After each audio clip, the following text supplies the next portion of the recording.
Okay, let's go ahead and begin. This chapter talks about the gastrointestinal system drugs. So we will be covering everything about the GI, starting from the oral cavity down to the rectum. We will cover different mechanisms. We will cover different drugs, actions, and functions.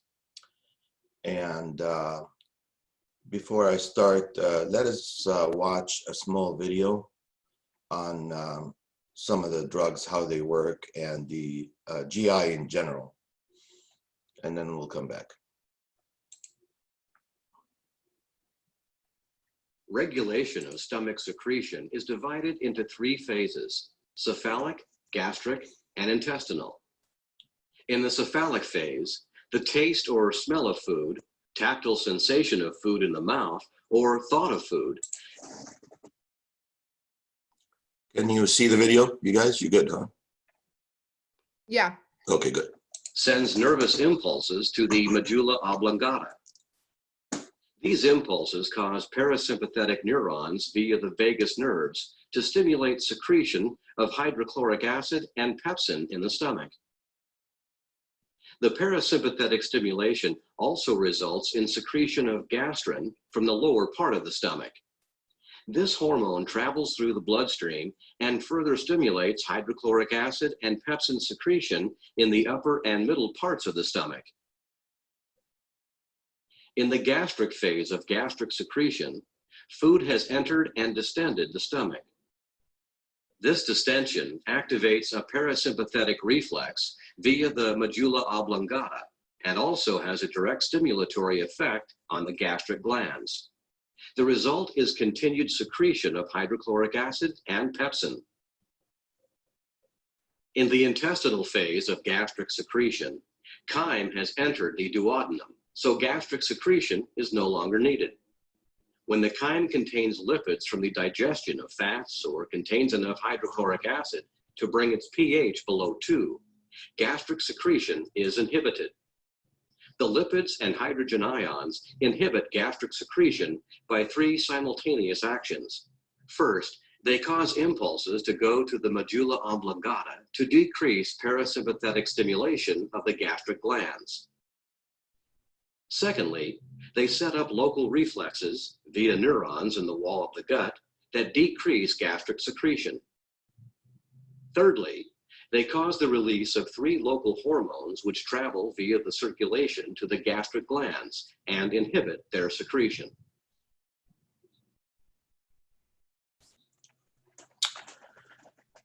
Okay. All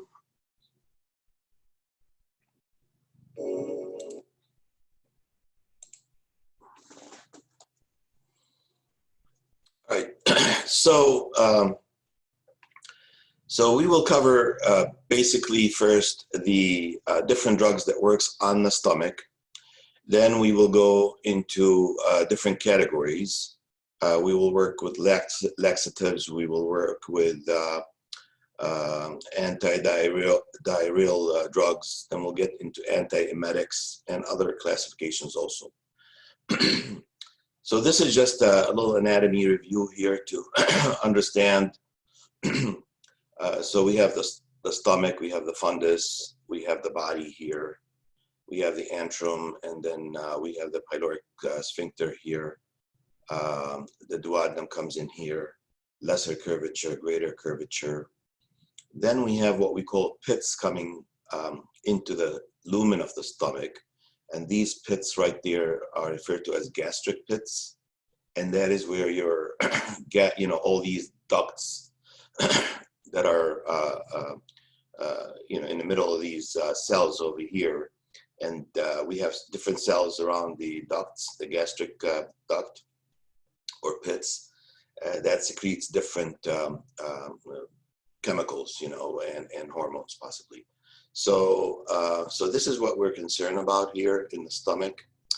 We have a few cells that sits here that specifically sends, hydrochloric acid. And the most important thing is to know how to control hydrochloric acid with these type of drugs, when we talk about stomach drugs.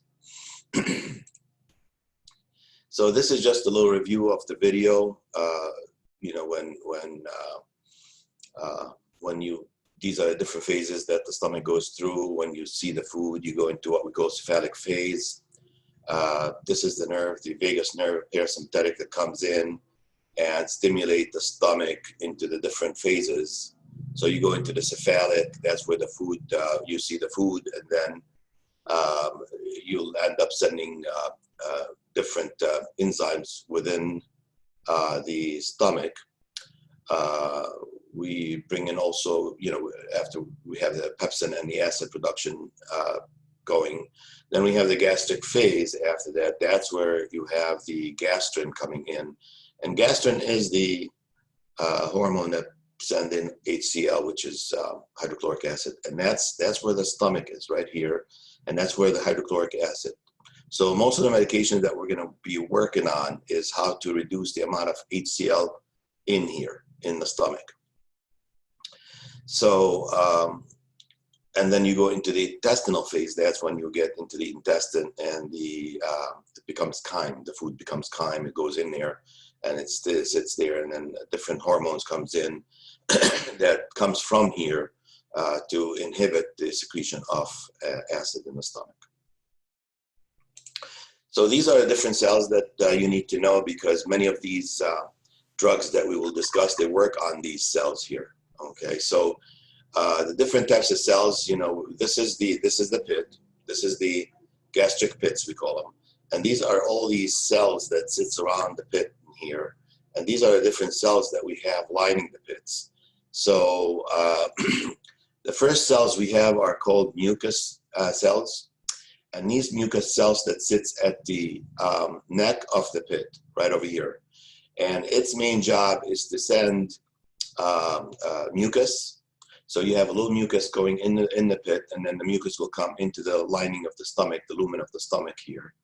And its main job is to protect the lining. It protects this. So it puts a little covering on it with the mucus to protect it from any ulceration or any infection or so. It will send a bicarbonate also. So a bicarbonate, we know a bicarbonate is a base, and HCl is an acid, so it works like a buffer. So bicarbonate will come in here, and it will work as a buffer to balance the hydrochloric acid that you have in here. The other type of cell is called parietal cell, and that is the one that basically produces gastric acid, which is hydrochloric acid. And also the parietal cell produces intrinsic factor, okay?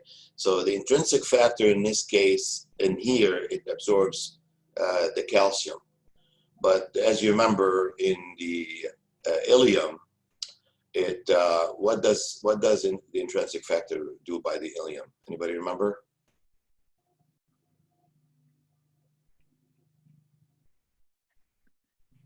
Doesn't it also absorb vitamin D?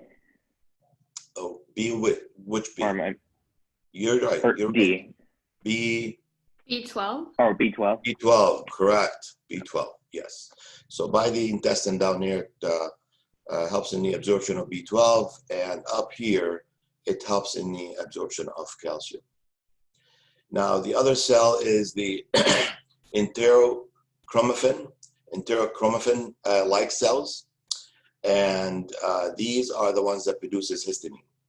So we have these little things. They are basically on the surface of this of these cells here. It's not one part of the cells that makes the lining of the pit, but it's on the outside kind of a little bit. So these are the ones that produces histamine. And we know histamine, when it comes in and it gets into the pit and it goes all the way to the stomach, you know, it's a hydrogen, you know, and a hydrogen is an acid. So as you increase the proton, which is hydrogen, as you increase the HCl here, so it promotes in the increasing the amount of hydrochloric acid also. The other cells that you need to know are referred to as the chief cells. You know, so these chief cells produces pepsin, which changes into pepsinogen. Well, pepsinogen changes into pepsin, and then we have the gastric lipase also. So if you remember pepsinogen, anybody remember what does pepsinogen do? Or pepsin, when it becomes pepsin? What does it digest?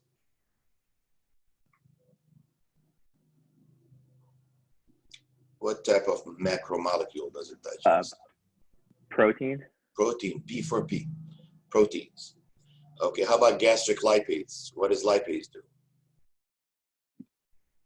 Fats. Fat, yeah, it digests fat, lipids. So lipolipids, right?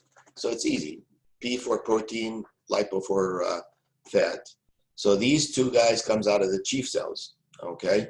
And but they're the one that also work on the gastric phases, if you remember. So the D cell, which is the other cell that is very important, that produces somatostatin. Okay, somatostatin is a hormone that comes in and it inhibits acid. So whenever you have enough acid, the D cells comes in and sends somatostatin to negatively stop the secretion, or it stops actually the parietal cell to produce HCl. So the parietal cell is the main one that produces HCl here. The others kind of help out the parietal cell produce HCl. So the D cells that sits here, their main job is to inhibit. So they send messages to the brain, okay, and from the medulla oblongata, you have a message coming back telling inhibiting the gastric acid from being secreted. So the other cell is called the G cell, and that is the gastrin. And also gastrin is a hormone that goes into the parietal cell. So gastrin tells the parietal cell to produce HCl also. So as you notice, we have a bunch of different cells that works on these on here to produce hydrochloric acid. And our main job now with medications is to slow down these cells in producing hydrochloric acid.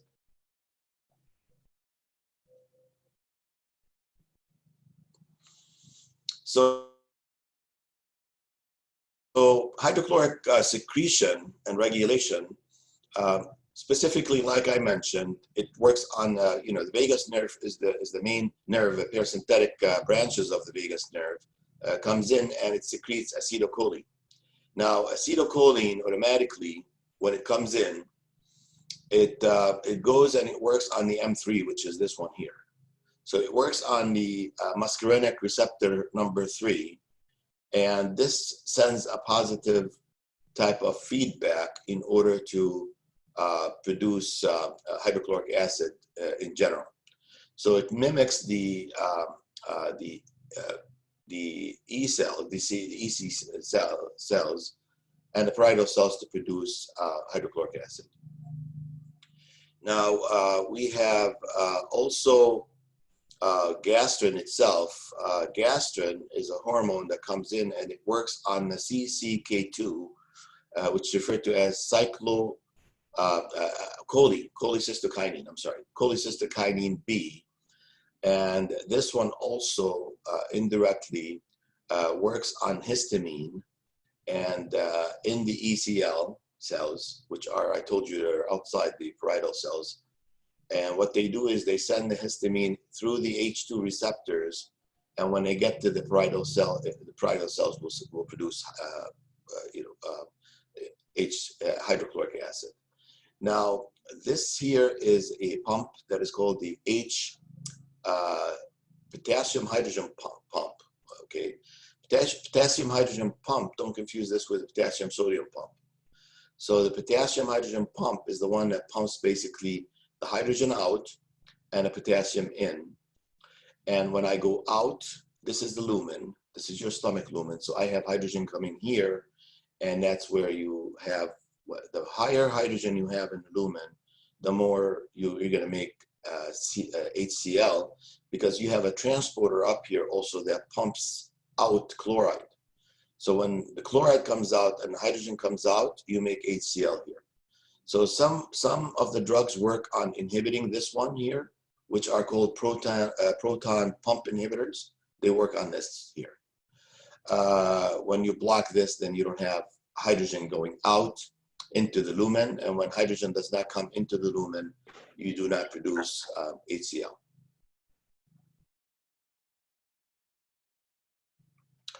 So, so we have, so acetylcholine, if you notice here, you know, they work on the ENS cells, which are, you know, similar to the you know, ECLs. They sit there and they receive the message from the ACH, which is acetylcholine, and also you can block these M1 receptors on them in order to not send the hydrogen into the, because they kind of work, you know, either on the M1 in this case, and then from there you can block it on the side here. These are referred to as enteric nervous system, by the way. The enteric nervous system cells is one of the other cells that, you know, nervous system cells, nervous system that you find in the intestine. Okay, enteric pertains to the intestine. So these cells are only found in the intestine. So we have also prostaglandins here. Okay, prostaglandins, if you remember, they work against inflammations. And if we promote, you know, prostaglandins can stimulate the AP3 receptors on the parietal cell. And with that, it can give you a negative feedback in sending the hydrogen out. So sometimes we use prostaglandins to reduce the amount of hydrogen in the lumen. So we will talk about some of the prostaglandins that we use in order to reduce the amount of hydrogens in the lumen. We will discuss some muscarinic antagonists that works on the muscarinic receptors. We will mention some of the H2 antagonists that works on the hydrogen receptors right here. We can, you know, so see, NSAIDs actually can block the prostaglandins, and we know prostaglandins not only can reduce the acid, but it can actually promote pain. So when you block it, then you don't have pain anymore. That would be the other mechanism here of prostaglandins. Muscarinic antagonists also can work on M2. So these are, you know, so the M's would be for the muscarinic antagonist drugs. Then we have these drugs here that are antimicrobial, and Helicobacter pylori, H. pylori, is the main bug that actually hurt your stomach. And that's why if you are diagnosed with any of these GI disorders that promotes acid secretion, if you have an infection, you know, we usually give you antibiotics along with the, you know. So if you have an ulcer, we think that the ulcer is caused by not only increase in acid that deteriorate the cells, but we are thinking about also the H. pylori causing an infection in your cell, in your stomach, and that leads to increase in acid. So these are some antibiotics that you usually are placed on. Bismuth is not an antibiotic, but it actually works in multiple ways. We'll look at it in a second. And it can reduce the amount of H. pylori. You know, it can block some of the metabolic mechanism inside the H. pylori. Otherwise, metronidazole, tetracycline, clarithromycin, and amoxicillin, they work good in attacking the H. pylori. Then we're going to cover the sucralfate, and this is a code, you know, this is a protector that we can give you to protect the lining of the stomach. So it will just cover the stomach here and puts a milky lining on here to protect the gastrin lumen. You know, usually it becomes acidic. When it comes very, very acidic, you're going to need this. Now, we know the pH of 7.4 is normal. And when it's 7, it becomes acidic. And as we decrease the pH, as we become acidic. So when it's only 7, then we can use just basically a mucus type of medication, you know, that we can, we'll look at the ones that are used for mucus. We can use that to protect the lining, but as soon as it hits way low, and now we're thinking of gastritis, we're thinking about gastric ulcers and all that, when the pH of the stomach is way down. And that's where we need to use Circlofate in this case.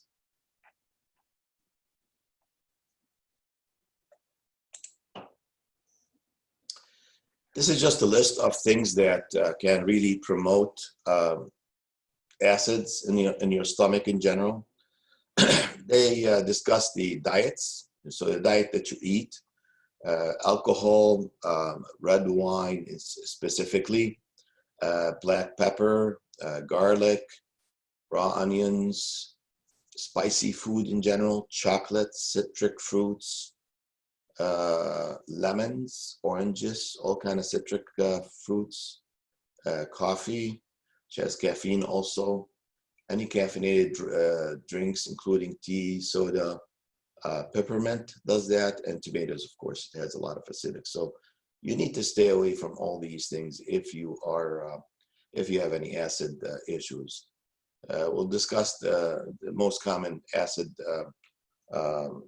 diseases in pathophys in general, and we will see how these diseases come together. Stress can lead to that. So stress can lead to cortisol being produced, and then that would dramatically decrease the amount of prostaglandins, which protect the stomach. And, you know, so that would be, so hiatal hernia would be another one. And that is the one where you have the part of the stomach going up through the hiatus, which is the opening where the esophagus comes down into the stomach. Some of the top part of your stomach protrudes into your chest, and the diaphragm will squeeze on the cardia, which is the top part of the stomach. When it does that, then you have a lot of acid shooting up also. So when you have acid shooting up, then you have heartburns. So that can give you esophageal reflux. Usually it's due to damage lower esophageal sphincter. If it doesn't close well, then most of that acid will shoot up into your esophagus. Adverse drugs from different drugs that you take, like ibuprofen, can promote acid. Aspirin, any osteoporosis type of drug. Ibandronate also, which is one of them. Iron supplements, high blood pressure medications like calcium channel blockers and beta blockers. These things can really promote increase in acid. So you need to check your patient if they're on any of these drugs, because these can promote the secretion of acid also. Anti-anxiety drugs, you know, Xanax and all that, can actually cause increase in acidity. Tricyclic antidepressants, like these guys here, can also promote acidity. Some antibiotics do that, tetracycline and clindamycin. Sometimes, even though we use this to treat it, but we need to be careful with it as a side effect. You know, sometimes they work in if they work in a couple mechanisms here. So this one, you need to be careful with giving them tetracycline. The most common antibiotic used, by the way, is amoxicillin, augmentin in general, which has galvanate in it. Bisphosphates also, aldronate, Fosmax. These are the ones that can also, and then we just, Boniva, we just talked about this up here, that it could be used as anti-arthritis also. Peptic ulcer disease, so this is, it depends if it's gastric or duodenal. Well, that's a disease. If you have this, then for sure you have this increase in acid.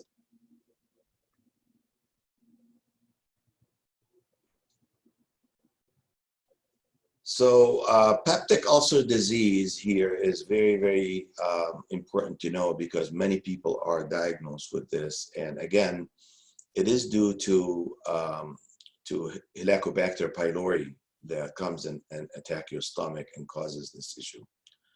So, so some of the treatment that we can use are many of these. We're going to discuss these classifications as we go on. So antacids, we'll talk about antacids. By the way, peptic ulcer, when we say peptic ulcer, what do we mean by that? What kind of ulcers do we get? Anybody knows?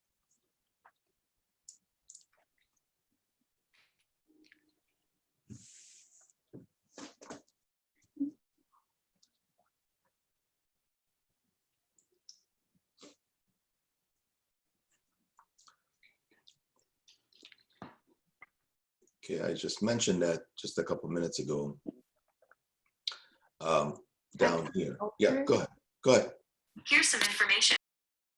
I'm sorry? Somebody say something? All right.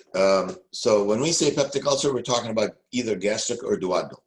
So peptic ulcer is an ulcer that you get in the peptic region, in the pylorus. So it could be in the antrum of the stomach or it could be in the duodenum itself. So when you get something, an ulcer around there, you can refer to it as peptic ulcer.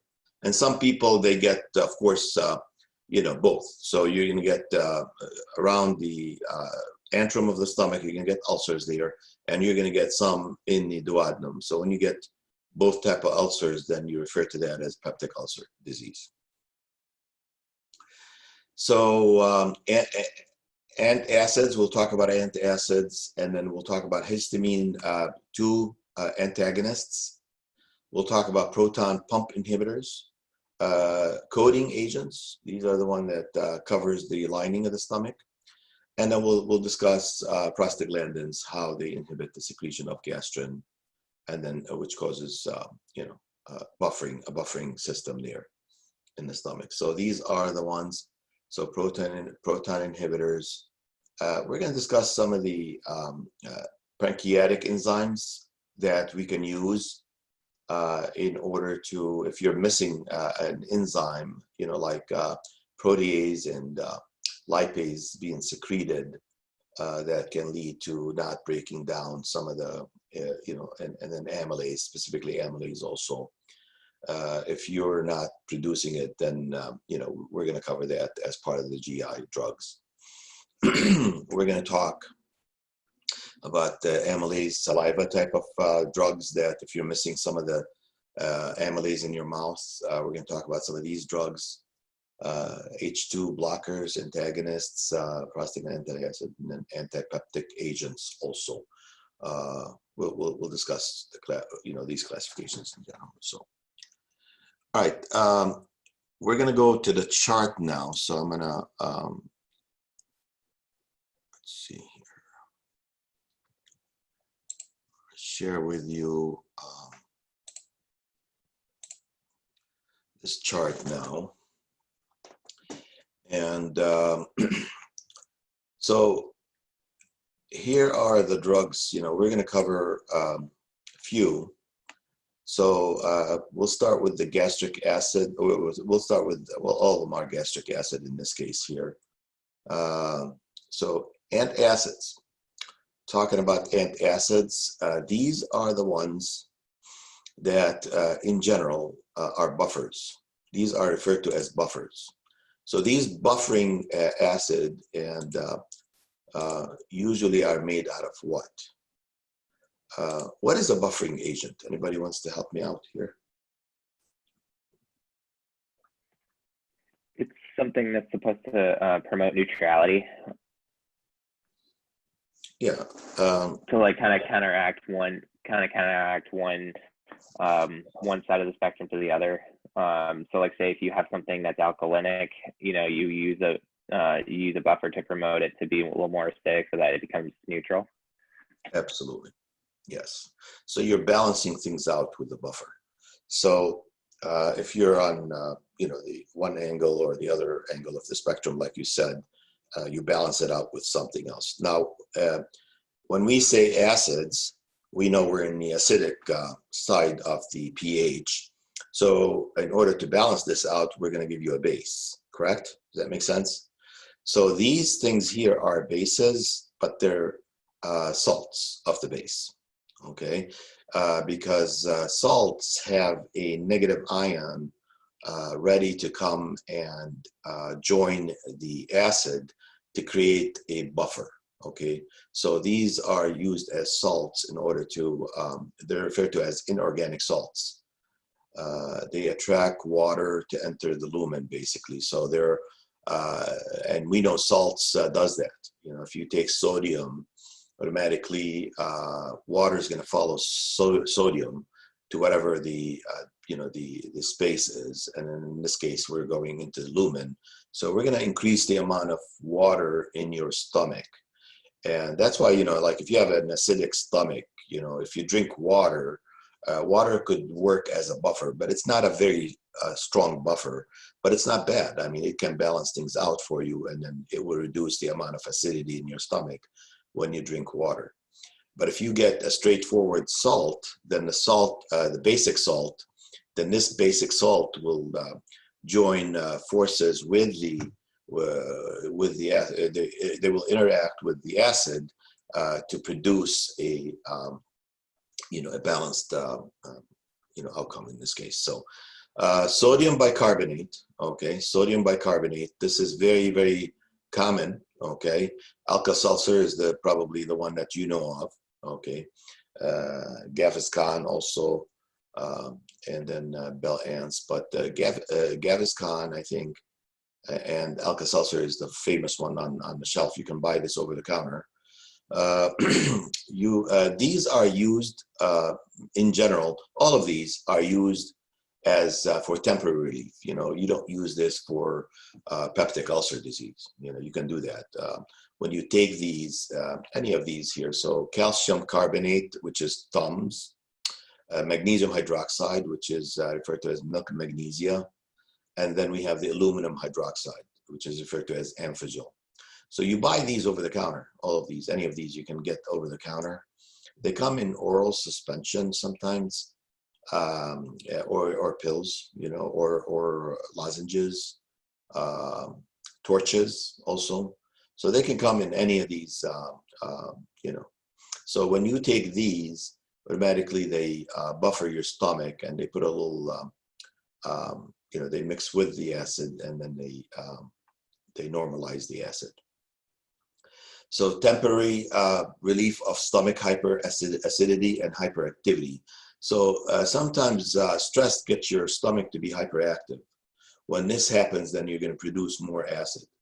Because if you remember from the video, gastric phase, usually when you have increase in the amount of gastrin and eventually hydrochloric acid coming into the lumen of the stomach, and so this is good. You know, if you're stressed and you feel like an upset stomach or something, heartburns, usually this is good for you because it's temporary. You know, it'll go away. It's safe to give with renal failure. Okay, this is important because many of the others, some of the others, have issues with the kidney.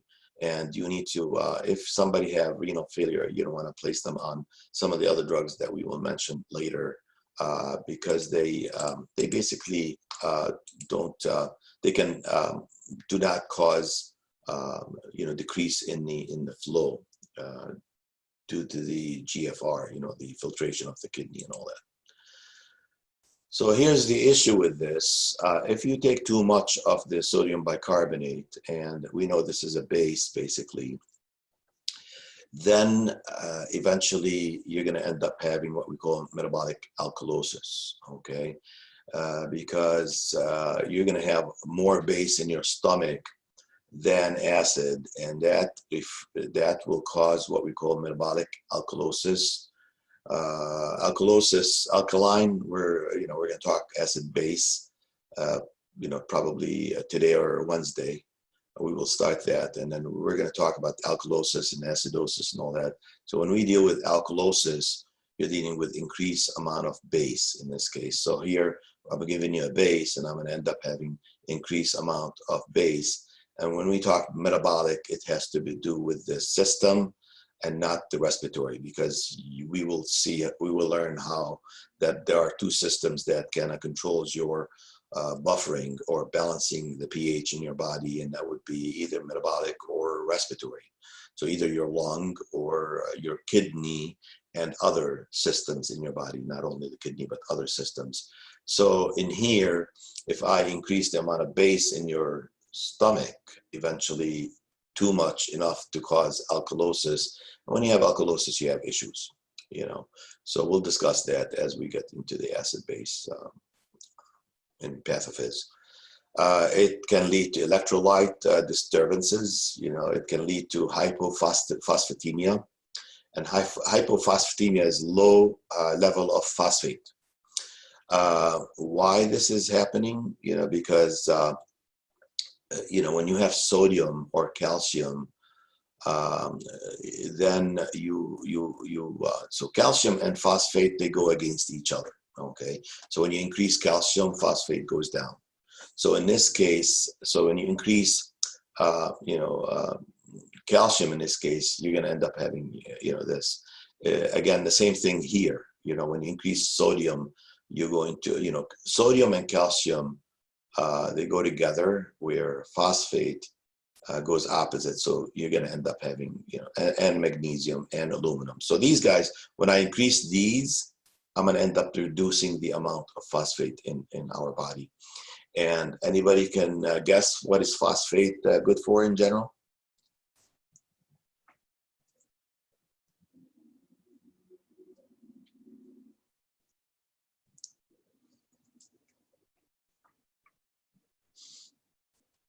Where do you see PO4 anywhere in your body? Or phosphate itself?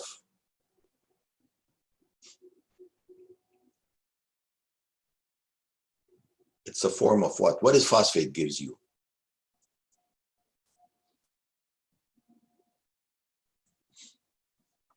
How about energy, ATPs? You guys remember that?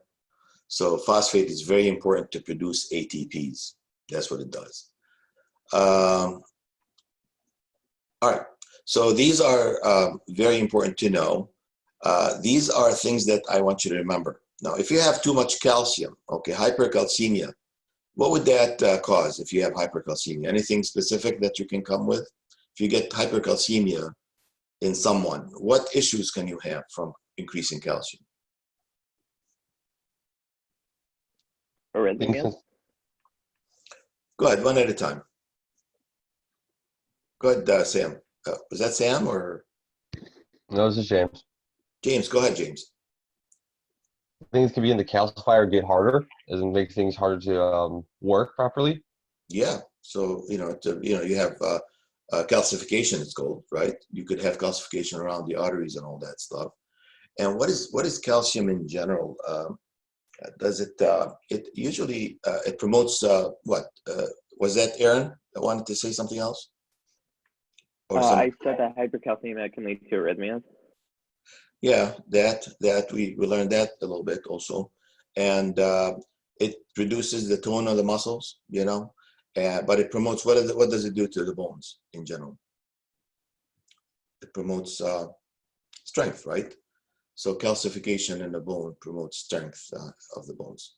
So the other one is magnesium. Okay, you need to remember magnesium is a very hard type of metal, okay?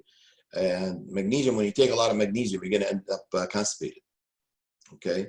So magnesium can lead to constipation, where aluminum, which is a lot softer than magnesium, can lead to diarrhea.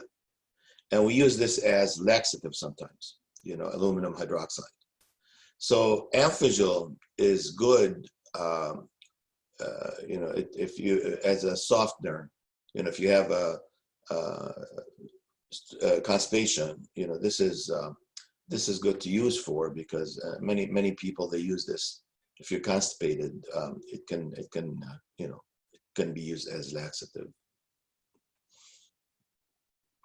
All right, so so make sure you understand you know, these things. So what are some of the things that you have to be careful here with when you are when people are taking a long-term type of over-the-counter antacids or antacids? What are some of the intervention or monitoring that you need to do as a nurse? Dehydration. Yes, yes. Dehydration. You know, if you're using this one here, right? So you end up having diarrhea. You're going to end up having dehydration, right? And so if this person becomes constipated, then you need to ask them to stop taking it and find something else that is, you know, that is. But again, these things happen usually when you overdose with this. That's it.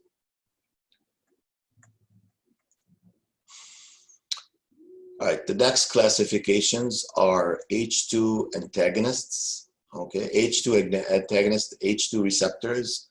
Antagonists, we're working against the H2 in this case. And if you remember the hydrogen receptors, they promote the increase in hydrogen proton in the parietal cell, and eventually from the parietal cell you have hydrogen going out through the potassium hydrogen ATPase pump. It sends it out, and then you have hydrogen in the lumen. So when I give you a blocker to the histamine receptors, then you block the histamine receptors, and then you're going to end up having less hydrogen being in the lumen. And when this happens, then you have less acid.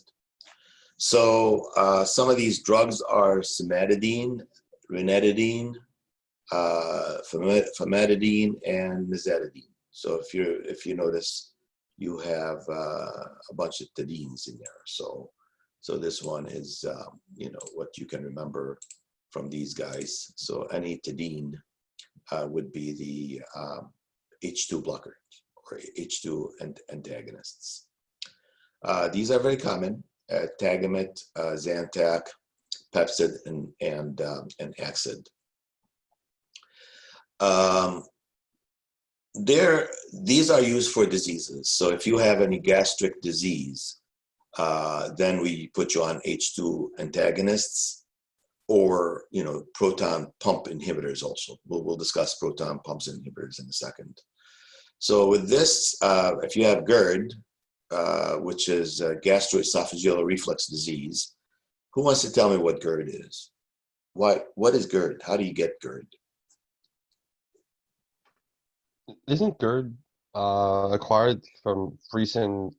If you get a lot of heartburn, it can kind of start to lead to that. Yes. And what is the main cause of this physiologically? What is wrong in your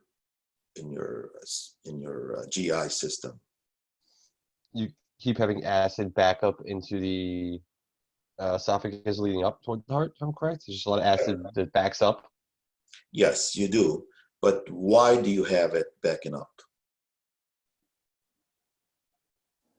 I think you have an overproduction, and also like you can have like a spastic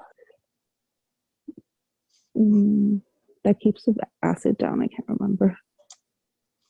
Okay. Anybody else? Just to give it a shot. What is the main reason we have this? What goes wrong anatomically Is it the flap that's supposed to close when so that your food goes down is Yeah. not and the food is coming back up? Yes. So the lower esophageal sphincter, if you remember, this is the one that is involuntary. You know, they close on their own after the food goes in, it closes. And if you have a loose valve there, eventually it stays open a little bit. So the acid in the stomach shoots up your esophagus. And why do you feel burning sensation in the chest?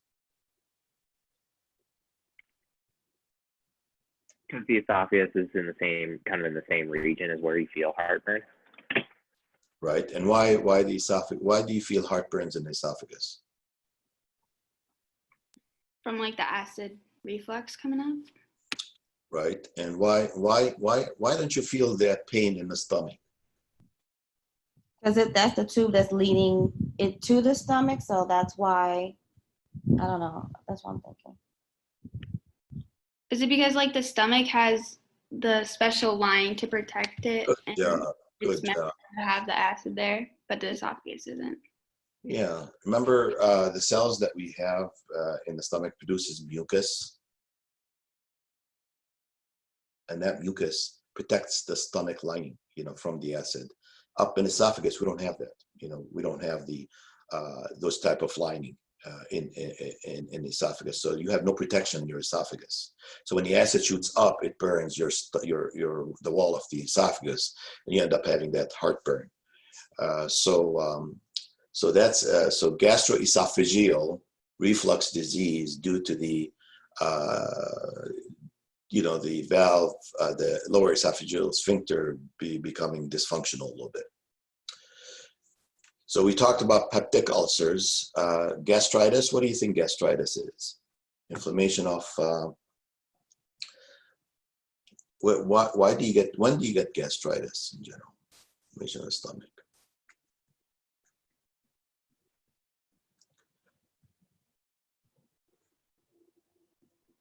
What are some of the factors, do you think, that we can get? So here it says Helicobacter pylori, H. pylori is involved in this. So I have bacteria involved in this. Now, is Helicobacter pylori, we get it from outside, or is that a normal flora that lives in our stomach?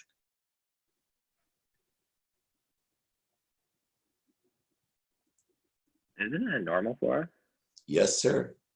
So we have it as normal flora, but we kind of aggravate it, right?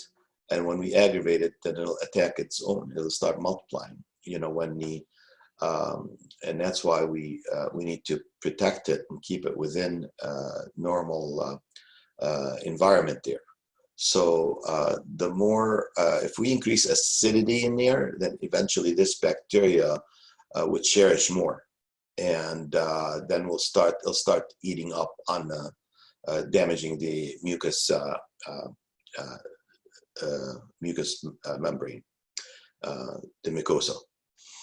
All right. So NSAID. Dr. J? Yes. Could you repeat that again for H. pylori? You said if the acidity increases, that's when it gets triggered. Yeah. So usually, when does bacteria start multiplying? When you change the environment, basically, right? So H. pylori lives. It's an acidic type of bug. It can live in an acidic, but usually the acidity, usually about 7, okay, or 6. But as soon as it hits down to 2 or 3, that's very acidic, okay. and then it will cherish and it will start multiplying actually. So okay. That's what goes in. Got it. All right, thank you. Cool. So NSAID is the next one. So NSAID, non-steroidal anti-inflammatory drugs, right? And we're talking about the ibuprofens and naproxen and all that. And so these are the ones that can lead to Zollinger-Ellison. NSAIDs by themselves can lead to that. So if you take these. Again, ibuprofen, if you remember, it promotes the H2 receptors to be activated, and then with that, then you're going to increase the hydrogen going into the parietal cell from there, you're going to have hydrogen going into the lumen eventually. So that's why you don't want a lot of NSAIDs. If you take a lot of NSAIDs, eventually you're going to end up having. The other issue that you can use it for Zollinger-Ellison syndrome. Zollinger-Ellison syndrome is a disorder where you have pancreatic gastromas. Okay, so you have pancreatic gastromas that could be at different places, different spots. So when you have these can lead to increase in gastrin. Okay, so when you increase in gastrin, then you produce a lot of acid.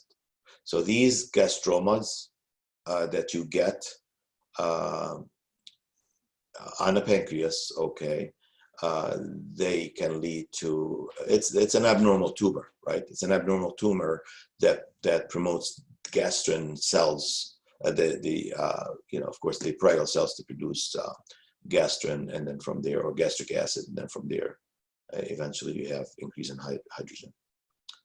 So we talked about stress. You can give people anti-H2 antagonists if it's very, very stressful. You know, I mean, usually it's a high stress level. Okay, people are not getting better.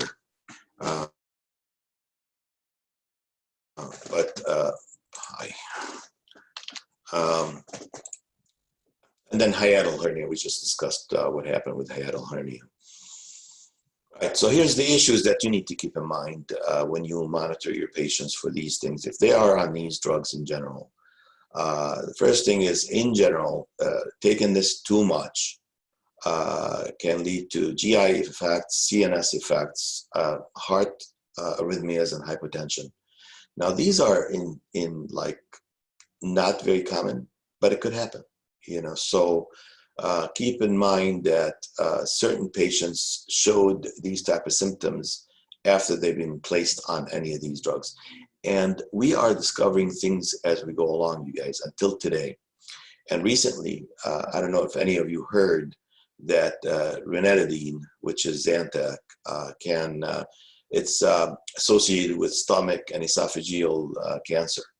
So there's a major case right now, lawsuit against, I'm not sure who's making ranitidine, but anyways, there's a major case against them because people, few actually,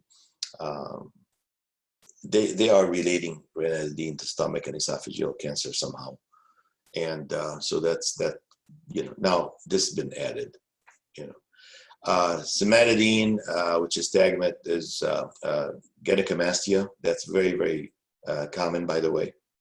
If you go on Cimetidine for a long period of time, then you end up, gynecomastia. And men, enlarged breast, and you could be skinny, but you will have, an enlarged breast because of this. Drug interaction, ketoconazole. What is ketoconazole again, you guys?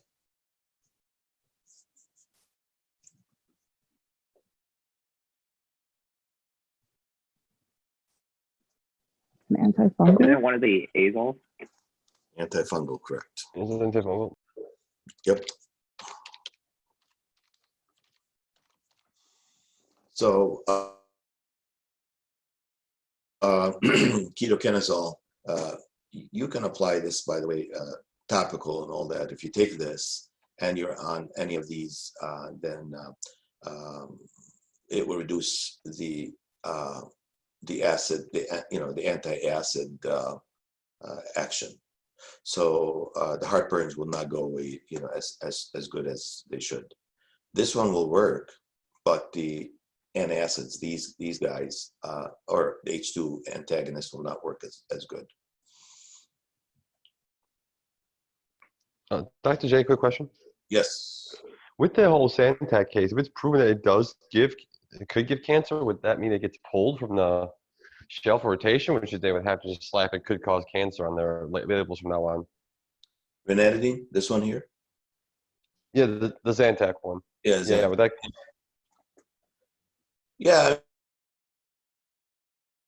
And that's what the case study right now that they did it.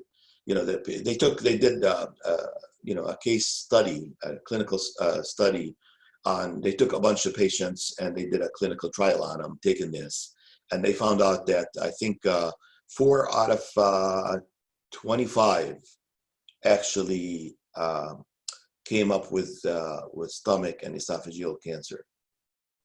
So when you do a clinical trial like this and you have a very high percentage, then you pull that drug off the market. So now you don't find this, you know, at Sam's or any other places. If they do, that's an issue. So they doctors are not prescribing this anymore right now. So this is just within the past 2 years, I think it's been going on. You know, if you Google Ranitidine and Cancer Association, you get articles on it right now.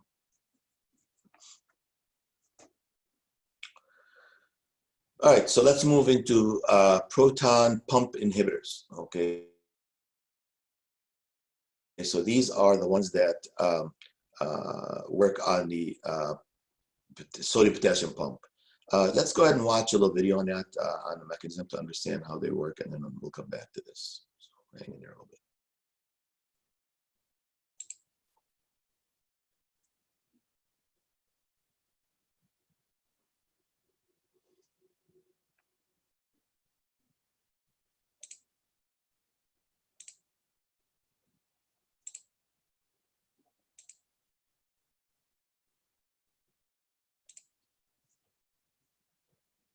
Parietal cells are activated by gastrine, histamine, and acetylcholine.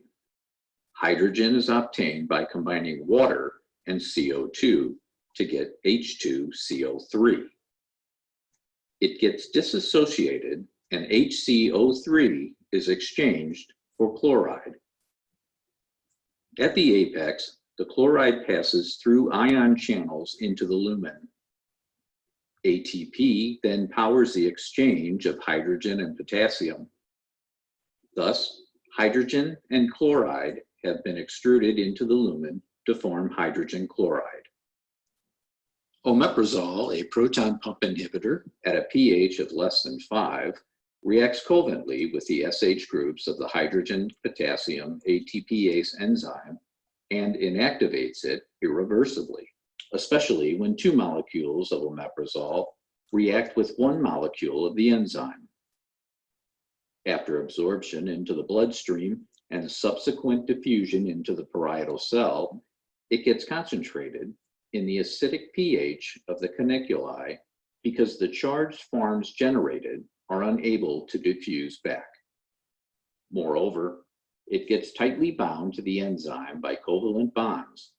Acid secretion resumes only when new hydrogen, potassium, and ATPase molecules are synthesized. The reactivation half-time is 18 hours.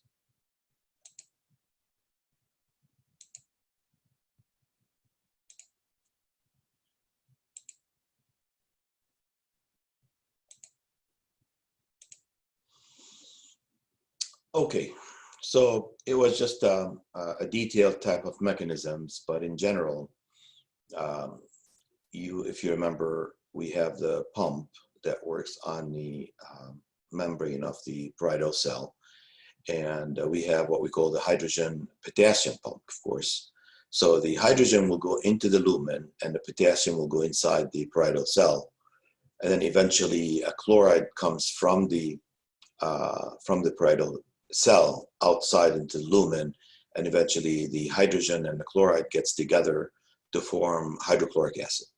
So that's the bottom line that you need to remember with this. So these drugs will inhibit that pump, you know, so it will not allow the hydrogen to go out anymore, and then that's how you block the formation of hydrochloric acid within the lumen of the stomach. So omeprazole, pantoprazole, prazole, you know, so if you're going to notice that we have a bunch of prazoles here. So any prazole would be a proton pump inhibitor. These are the major ones that you need to remember to use. Now, you can use this for anything, you know, GERD, you can use anything with GERD. Now, the only thing is you have side effects, and you need to know if you get any of these side effects here, then you don't want them to use this, and then you go into something else.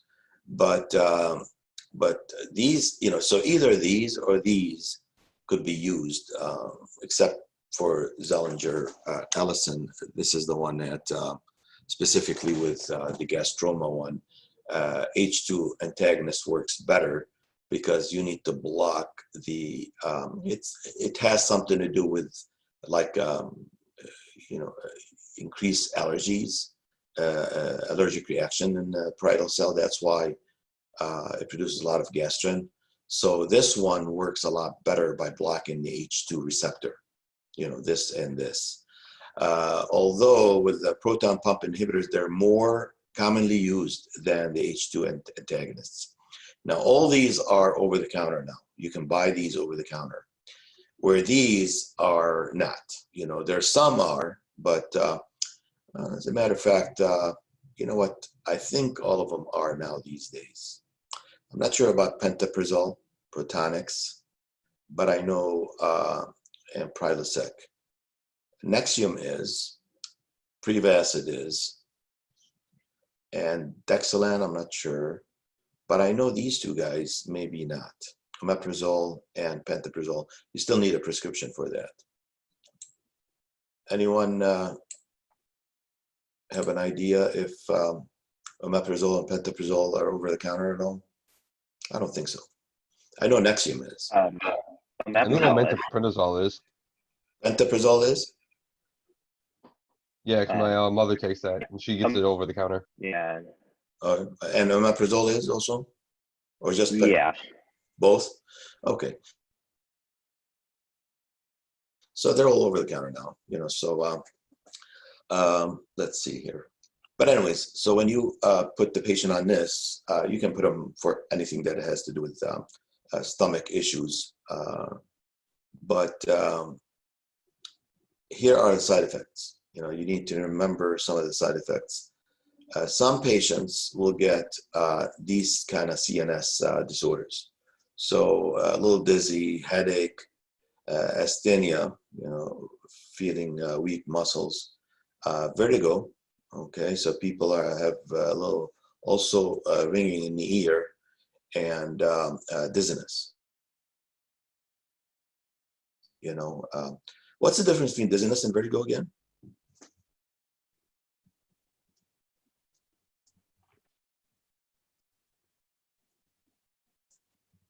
Isn't one like the room is, do you feel like the room is spinning or you're spinning? Is that the difference? Yes. So this is now, which one is more of an ear type of imbalance thing? Vertigo. Vertigo is, right. So vertigo has to do with the ear. Dizziness could be due to multiple issues. You get dizzy. All right. So insomnia, apathy, you get that. Again, with the long, and many of these people that starts on these drugs, they stay on it forever. You know, they don't stop, unless if they change their diet habit and exercise and lose weight and all that. But all these drugs here, antacids, are promoted by obesity also. So when you're overweight, the fat in your belly pushes against the stomach, and the stomach will shoot up acid through your esophagus. You know, so obesity is one of the major, most common risk factors for acid heartburns, acid reflux. So GI effect, some of them will lead to diarrhea, abdominal pain, okay, and tongue atrophy. Okay, so your tongue becomes atrophied, so it becomes thinner and smaller in general. Abdominal pain, you know, many people, they have cramps, so they come. You would think that there's something else going on, but it could be just a side effect of that. Upper respiratory tract, many people, they cough because of the omeprazole or pantoprazole. They have that dry cough. You know, so it's more of a dry cough than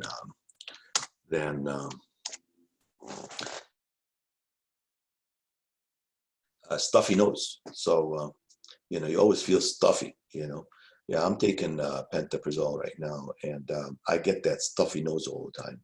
And there's nothing wrong, you know, I just because of that. So I need to, you know, I switched from omeprazole to pantoprazole, but they all kind of give you something.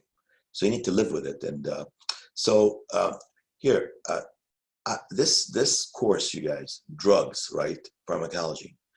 Keep in your mind the drugs that the patient takes.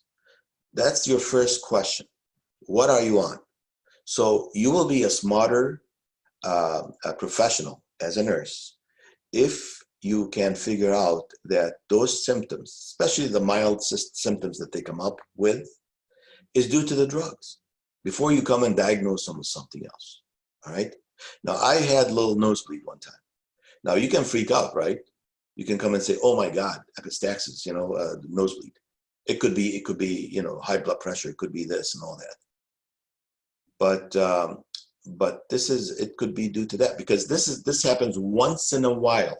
If it happens a lot, then you have an issue. But once in a great while you get this, okay, then that could be a side effect, you know.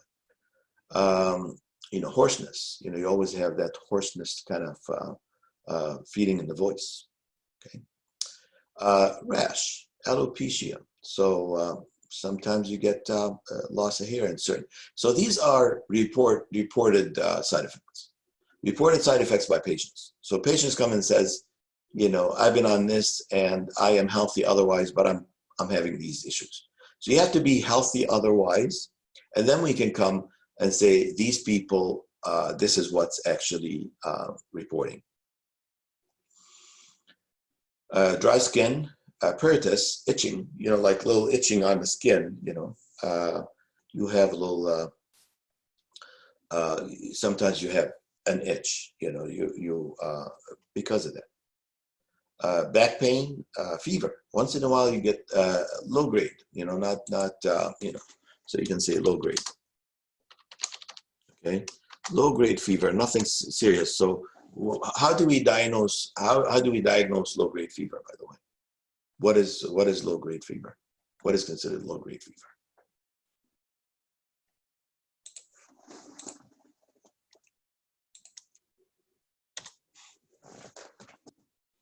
Anybody knows? You're asking the number for a low grade Yeah, fever? yeah. Would it be like below 100.4 or 100.3?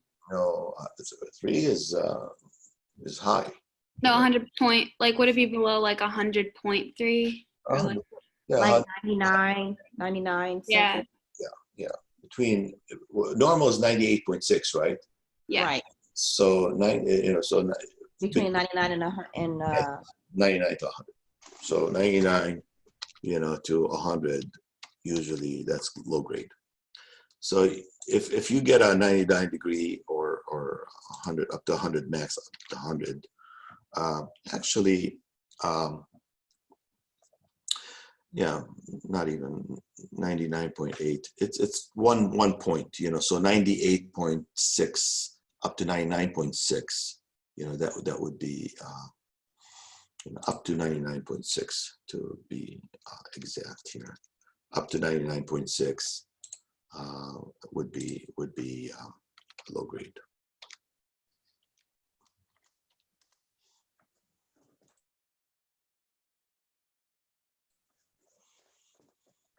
Right. The next thing is we're going to discuss the coating agents. Okay, so coating agents would be drugs that put a lining on the stomach, it coats it, and Circlofate is the most common one used. Carafate, we call that Carafate. Many people with very like, if we worry about patients bleeding, you know, from the stomach, then we put them on this, and that will give you extra protection. Usually it's used with other drugs like this or this. So either H2 antagonist or proton pump inhibitors. We put you on sucralfate also, just to give you an extra protection. So the mechanism in this case is complex of aluminum hydroxide and sucrose octosulfate dissociate in the acid of the stomach. So when we give you this, again, it's like a base kind of thing, you know, because we have a hydroxide here. It will mix with the acid and it will form that lining that covers it's a buffering type of system also here. So it gives you a protective barrier to the pepsin and the bile in general in the duodenum. Okay, so so it goes not only to the stomach, but it goes down to the duodenum to come and produce this. So active ulcers. Okay, so these are if you have an active ulcer, if you're diagnosed with an active ulcer, we put you on the other drugs and this. Usually it's short term, you know, up to 8 weeks, and then you can discontinue this. It promotes ulcer healing, so that's a good drug to promote the healing. You can use this for temporary relief of mild heartburn, a little bit. Again, it's a buffering type of system here. Used in adjunct with, okay, so it's usually used with adjunct with other gastric acid drugs, like I mentioned. So this is like an extra buffering drug that we can use to protect the lining, and then with that you protect the stomach. So these are some of the side effects. If you put these patients on Carafate, some will tell you that I have a dark stool, you know, like so dark black stool, you know, sometimes the discoloration of stool.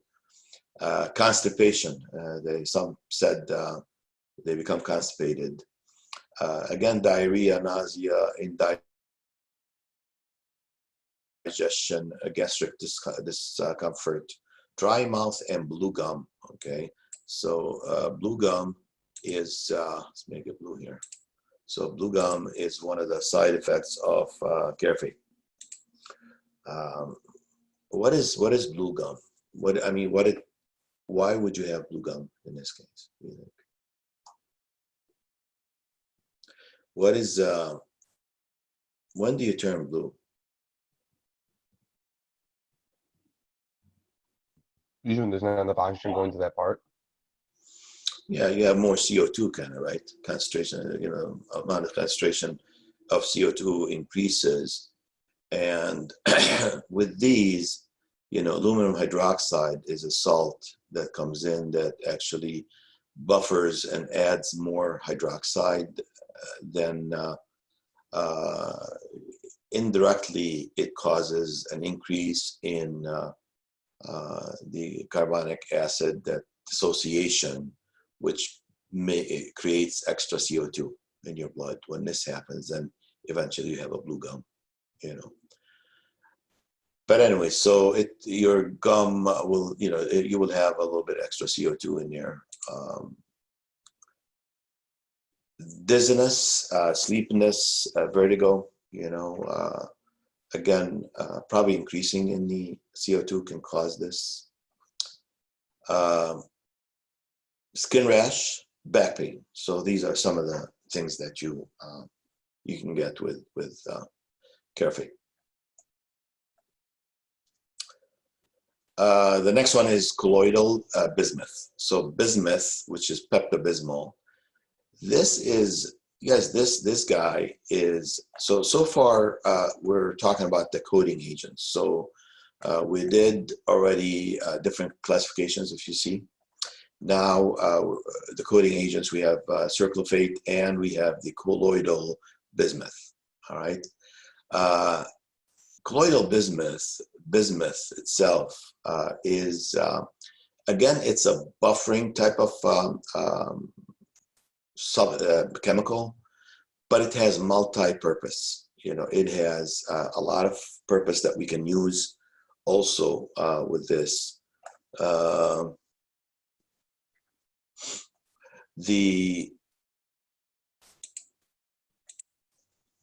Again, acid neutralization, it inhibits the peptic activity in general.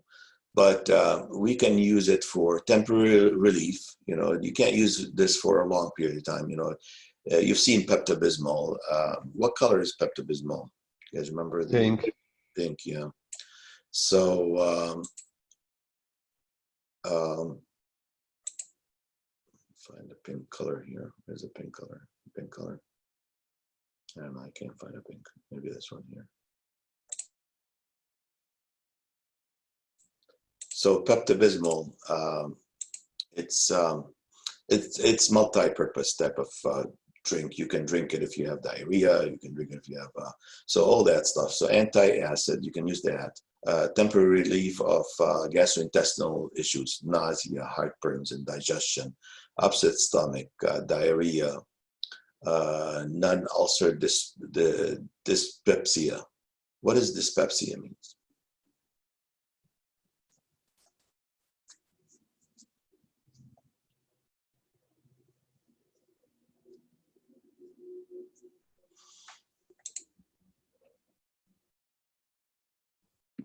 Is it like indigestion? Yeah, and usually it's due to increased hydrochloric acid. So dyspepsia, usually you have an abnormal hydrochloric acid, you get indigestion because of that, yes. All right, and then NSAID-induced gastroduodenal ulceration disease.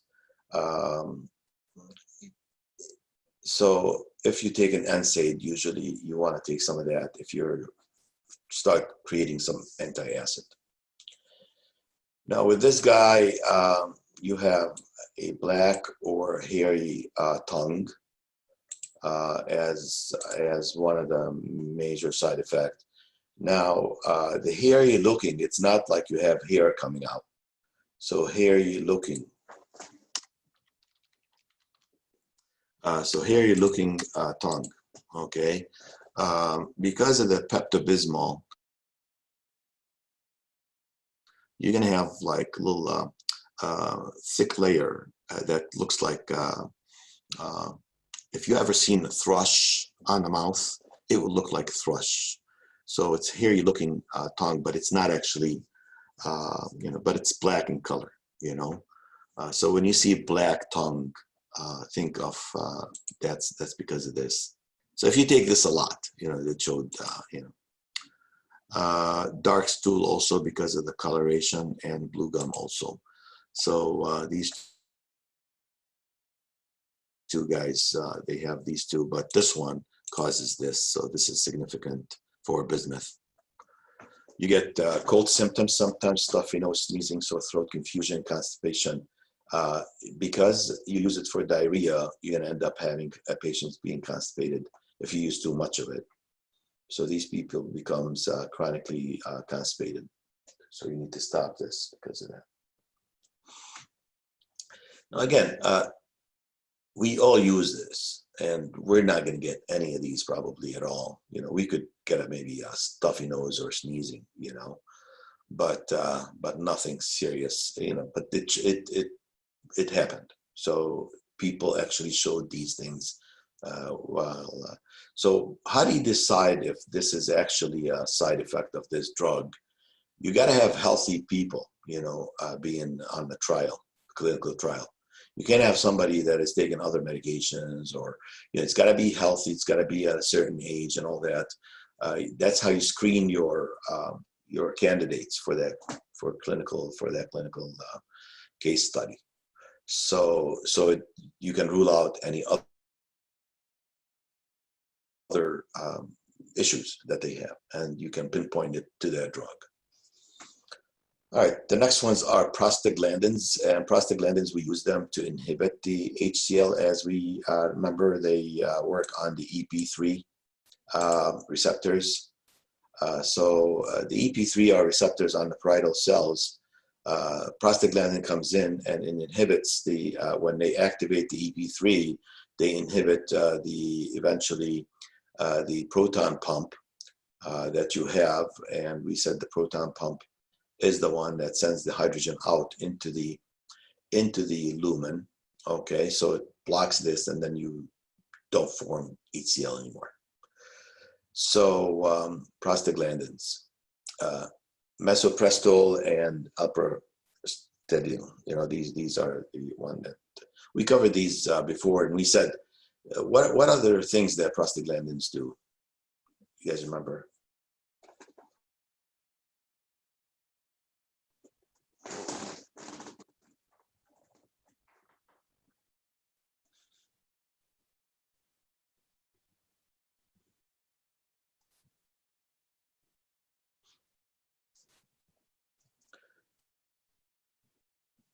Remember, you guys, COX-1, COX-2 thing when we talked about anticoagulants and platelet aggregations and all that.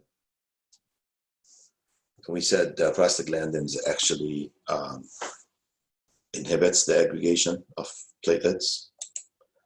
It also constrict or dilate, either way, it depends on the mechanism it follows. It can dilate or restrict blood vessels. So anyways, and it promotes uterine contraction. So prostaglandins are used to promote contraction of the uterus. So all these are mechanisms that prostaglandins do, but we are mainly concerned about this one and this one. So it also promotes mucus cells to produce mucus and HCO3. So HCO3 is what? What did we say HCO3 is?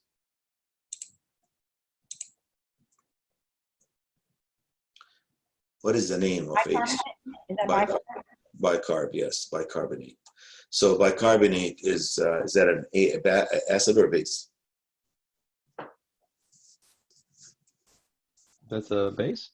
Base, yes. So it's a base. And so it balances out the acid. See that?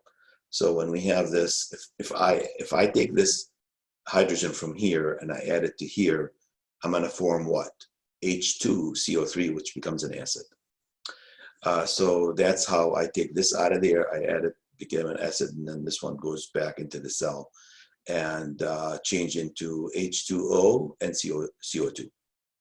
So I can dissociate this after that in the kidney to form carbon dioxide and water, and then the carbon dioxide will be exhaled, and then the water, you can use water. So that's how you buffer things with the acid, with using bicarbonate here. All right, so prevention, prostaglandins, we can use it to prevent NSAID, again, induced gastric, this should be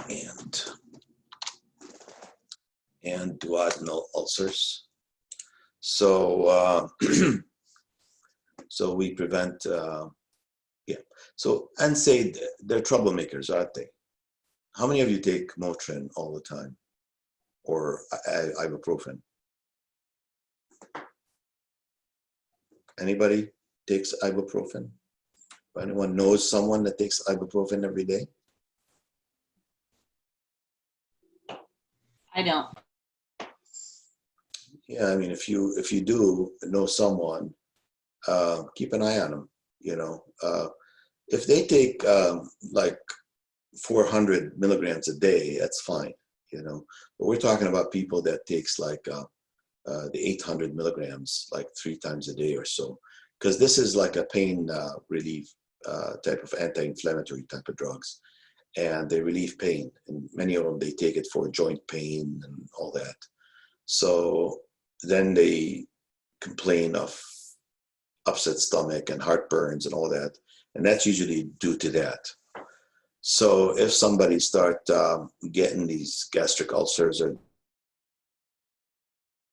duodenal ulcers, which are referred to, you know, by the way, you can have gastric ulcer by itself, or duodenal ulcer by itself. You don't have to have both together. But if you get both, then it's called what?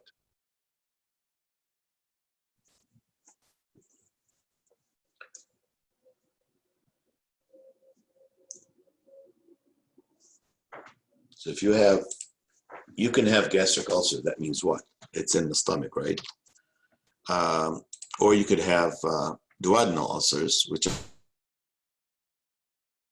and duodenum. If you get both together, you get what? Peptic ulcers? Peptic, good job. So peptic ulcers would be your both together. You have maybe a couple gastric and one duodenal or something, then you call that peptic ulcer. So in this case, we also use it to accelerate the rate of healing of duodenal ulcers. So this is good to to use against inflammation. So it promotes healing. It lessens the amount of inflammation time, so you promote healing with that. So some of the side effects of prostaglandins, well, we have the GI stuff. You know, you get flatulence also, gas, diarrhea, vomiting, all that stuff could be there. Then GU, gastrouteral, genitourinary type of, so you miscarriages. Why would you get a miscarriage?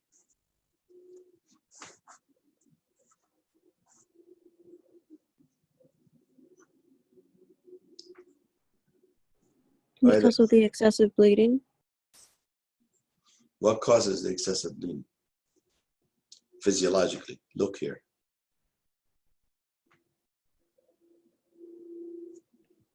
The inhibition of like platelet aggregation and uterine contraction. Does that make sense? So it promotes uterine contraction. When it does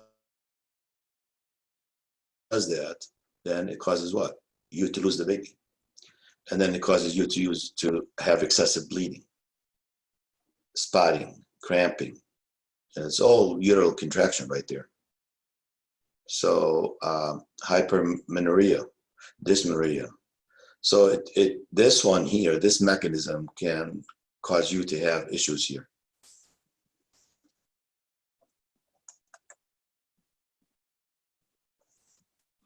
All right, let's look at some nursing consideration here. What do you guys have to keep an eye on when people are taking any of these drugs here, which is the stomach drugs? So you assess for possible contraindications or cautions, okay? As you remember, we have some of the drugs that we talked about contraindicated, and so which one, if you have acid issues, which drugs are contraindicated? The most common one that we said people take.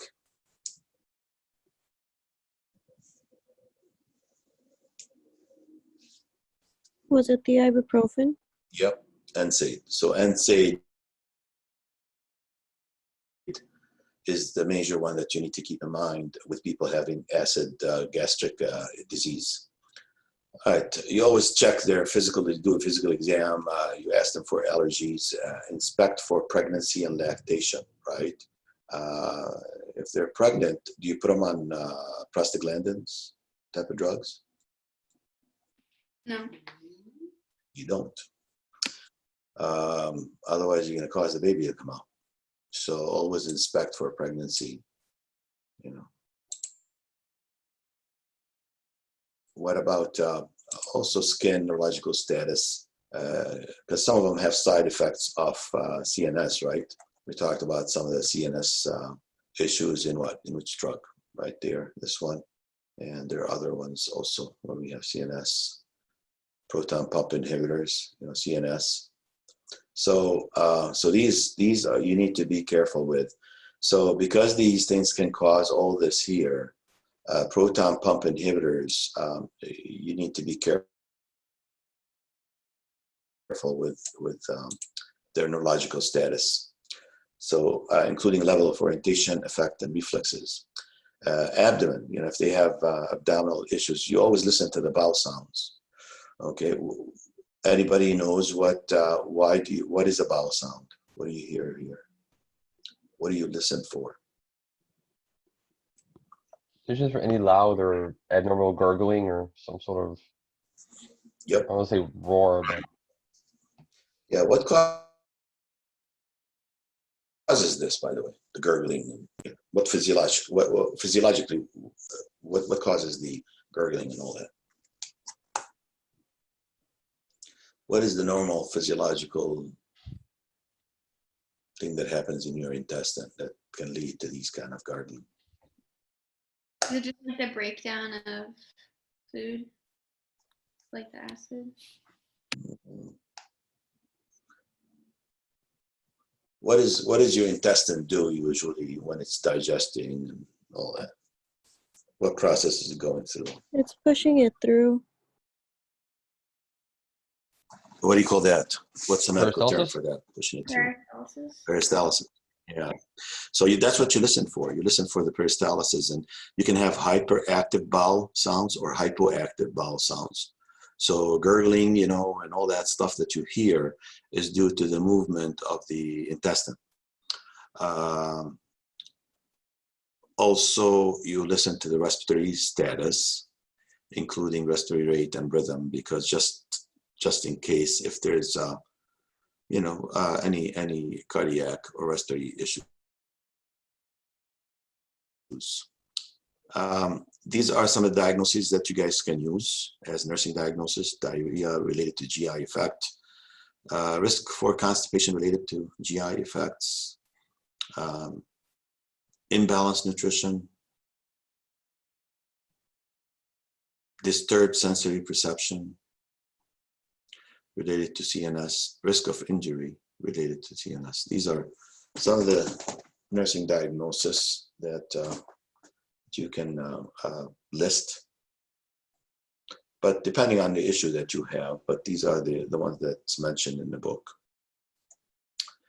So your planning would be the patient will receive, so what's your plan, long-term, short-term plan? Patient will receive the best therapeutic effect, patient will have limited adverse effects, patient will have an understanding, so these are some of the things that you have to keep in mind: comfort and safety. Implementation with rational administered drug before meals. So why before meals?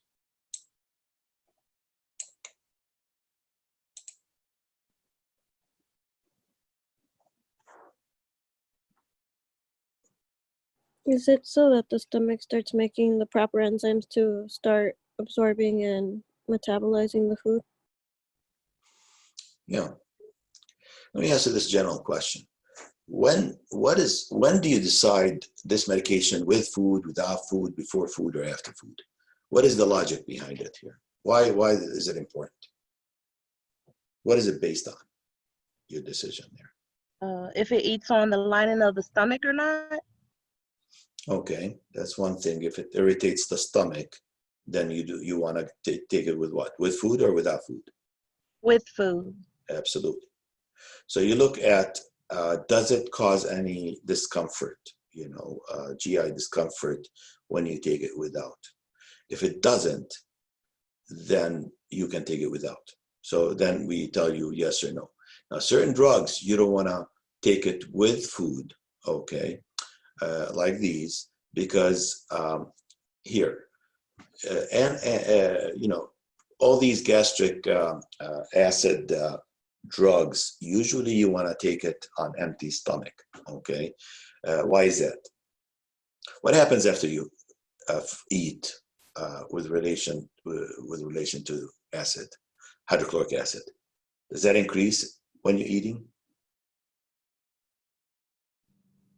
Yes. Absolutely. So you're eating, so you're producing hydrochloric acid to digest the food, correct? So now you have the acid sitting in there for a couple hours probably in your stomach before it goes back to normal.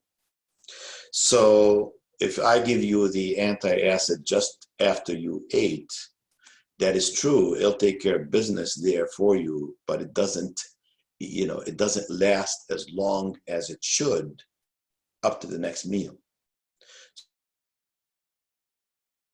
So you need to take it before so you can reduce the amount of acid in the stomach and get ready to eat. You see that? So you will not have too much acid being produced by the stomach. Now, this is fine. This is the right way, but sometimes it causes GI upset. Like we said, some of the side effects that it causes a little discomfort, GI discomfort. But in general, so you don't want to chew it, crush it. They should be swallowed whole to ensure the therapeutic effectiveness of the drug.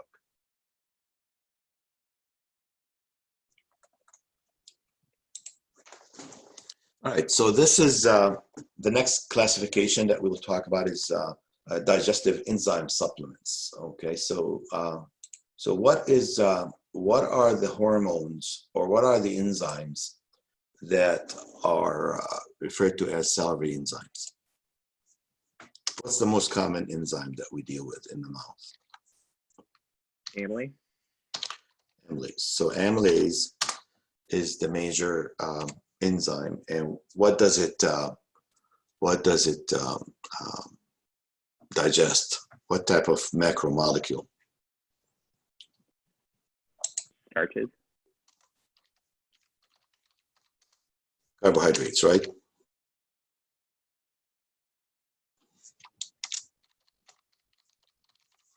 So it digests carbohydrates, which are sugars, right? That's amazing thing. So salivary amylase also. So that's basically what we're dealing with here. Now, if you are not producing this, right, due to probably some kind of, let's say that you had an injury, to the face, and you lost your parotid gland, you lost your salivary glands or whatever in general, or you have a hypoactive glands. That means they don't produce enough amylase.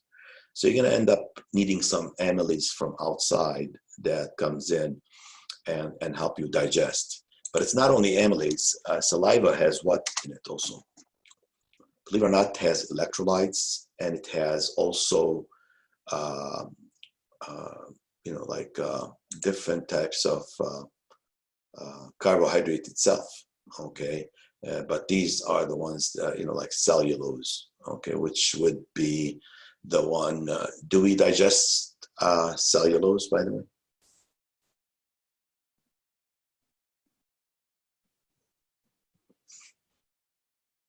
We don't. So this one kind of act as a buffer. So saliva has more, it has also electrolytes in it. So you have electrolytes in the saliva, and you have amylase in the saliva. All that, you need to substitute this. So you can't just give them amylase and that's it to help them out. So we have these drugs here, Salivert, okay, Salivert, mouth coat. But Salivert is the one that's common that we give. That's liquidy, and they can, they compose of all that stuff that you find in the saliva. So it acts as thickening agent in the dry mouth. So some of these conditions, you have like dry mouth because you don't have enough saliva being produced. So we can give you this. It's required for a patient that requires saliva substitute, dry mouth, stroke. People that have stroke, they usually have low saliva, salivary gland disorders, extreme surgery of the head and neck. So these are cases where you lose salivary glands and or function, either the glands themselves or the function of the glands. So let's separate these a little bit for you. So so that's where you use it. And complication, because it has electrolytes in it, you could have a electrolyte imbalance, especially magnesium, sodium, and potassium. And with that, what did I tell you magnesium can lead to? Constipation. Constipation, yes. So magnesium can give you constipation. Sodium can increase what?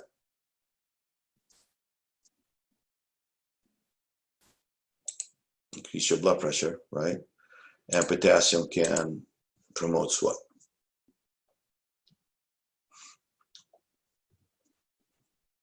Aaron said it before.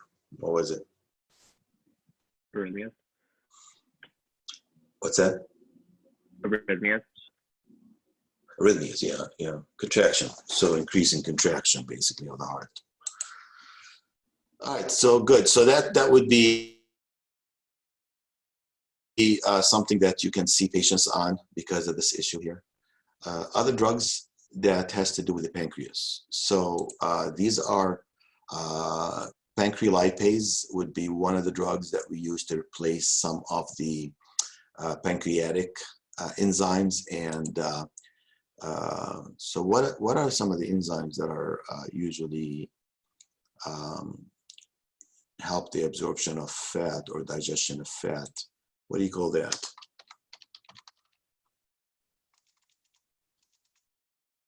So you have lipase, right? Lipase for this guy. How about proteins? What do you have for proteins? What is the enzyme that you need for protein?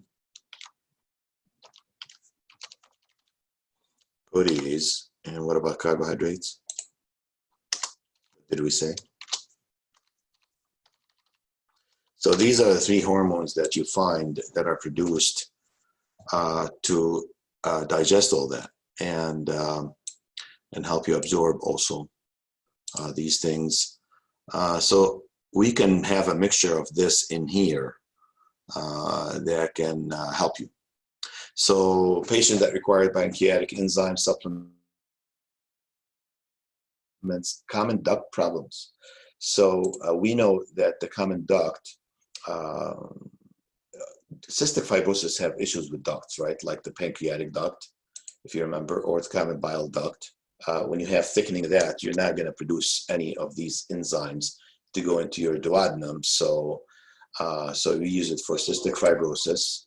See, use it for cystic fibrosis. Also help heal leaky gut. You know, so what's a leaky gut?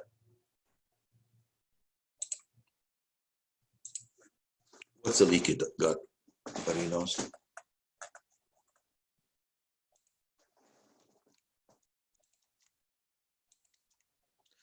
So you can have a leaky gut, believe it or not, like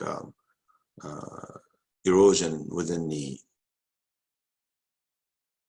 wall of the intestine, where you have leaking of some of the intestinal content outside to the peritoneum. And you know, the enzymes also work as a seal. Okay, so seal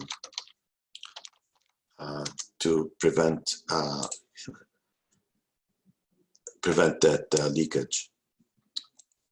Assist the body in breaking down difficult to digest protein and sugar like gluten, casein, and lactose. So again, we said amylase is one of them that works on sugars. Greatly improve symptoms of acid and reflux, IBS. So sometimes these drugs can help you with the IBS, which we'll talk about later. So acid reflux and IBS. All right, so in here, GI irritation, nausea, abdominal cramps, and diarrhea. That would be most of the things that you get from this are the GI, basically irritation, all that. All right, so let's see some of the, let's join this together here. What are some of the